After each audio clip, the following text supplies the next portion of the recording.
কষ্টের শেষ নেই আকলিমা ও শওকত মণ্ডল দম্পতির। নদী ভাঙনে ঘর হারিয়ে জীবিকার সন্ধানে তারা দুজনই যান রাজধানী ঢাকায়। তবে ভাগ্যের নির্মম পরিহাসে জুলাই অভ্যুত্থানে গুলিবিদ্ধ হয়ে গুরুতর আহত হন তার স্বামী। ধার দেনা করে চিকিৎসার মাধ্যমে স্বামীকে সুস্থ করলেও এখন আকলিমা নিজেই অসুস্থ। পায়ে লোহা ঢুকে ইনফেকশন হয় এবং পচন ধরে সেই পায়ে। পরবর্তীতে চিকিৎসকের পরামর্শে কেটে ফেলতে হয় তার একটি পা। রোগটা আমার মেলা দিনই, এই যে ডায়াবেটিসে মনে করেন যে তার কাটা বিনছিল, এটা বিদেশের লিভার মানে ইনফেকশন করছিল, ইনফেকশন করে তার হয়ে আমার পা কাটা লাগছে। রাজবাড়ী সদর উপজেলার নূরপুর গ্রামের বাসিন্দা আকলিমা মুন্নি ও শওকত মণ্ডল। গত ঈদ উল ফিতরের আগে আকলিমার পায়ে লোহা ঢুকলে কিছুদিন পর পচন ধরে সেই পায়ে। পরবর্তীতে ঢাকা থেকে রাজবাড়ীতে ফিরে আসেন শওকত ও আকলিমা দম্পতি। তবে স্বামীর ভিটেমাটি না থাকায় বৃদ্ধা মায়ের বাড়িতে আশ্রয় নেয় তারা। কিন্তু এ ঘরটিরও বেহাল দশা। আকলিমা কাজকর্ম করতে না পারায় তার দেখাশোনা করেন বৃদ্ধা মা জাবিরুন্নেসা। আমার তো নাত নাই, অসহায় গেছি, মেয়েটা গেছে 6 মাসের বেশি হয়ে গেল। এখন আমাদের মনে করেন নদী ভাঙা, আমাদের বাড়ি ঘর কিছু নাই।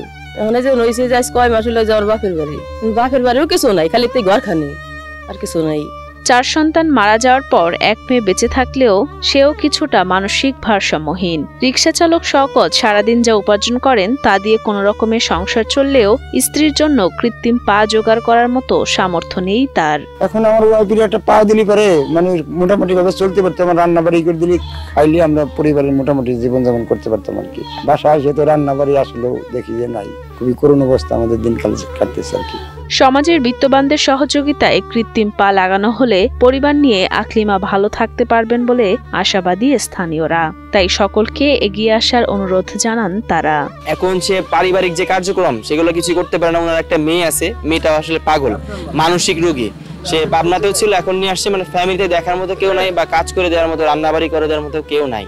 সেই ক্ষেত্রে আমরা চাই যে ওনার যেই মানে আর্থিক অসচ্ছলতা এটা যেন দূর হয়, এবং ওনার যে ওয়াইফের জন্য একটি প্লাস্টিকের বা পা সে চাচ্ছে, সেটা হলে অন্তত পক্ষে বাসার যে কাজকর্মগুলো সেগুলো সে করতে পারত। রাজবাড়ী সদর উপজেলা নির্বাহী কর্মকর্তা মারিয়া হক জানান, জেলা প্রশাসনের পক্ষ থেকে আকলিমাকে একটি হুইল চেয়ার দেওয়া হয়েছে। তবে কৃত্রিম পা সংযোজনের জন্য প্রয়োজন বড় অঙ্কের অর্থ।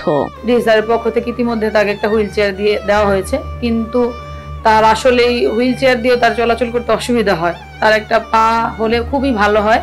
আমাদের তরফ থেকে আমরা আমাদের সর্বোচ্চটুকু চেষ্টা করব, কিন্তু আমি সমাজে যারা বিত্তবান আছে তাদের কাছেও আমি একটু অনুরোধ করব তারা যাতে তার পাশে একটু দাঁড়ায়, তাহলে হয়তো বা ভবিষ্যতে উনি একটা সুন্দর জীবন অতিবাহিত করতে পারবেন।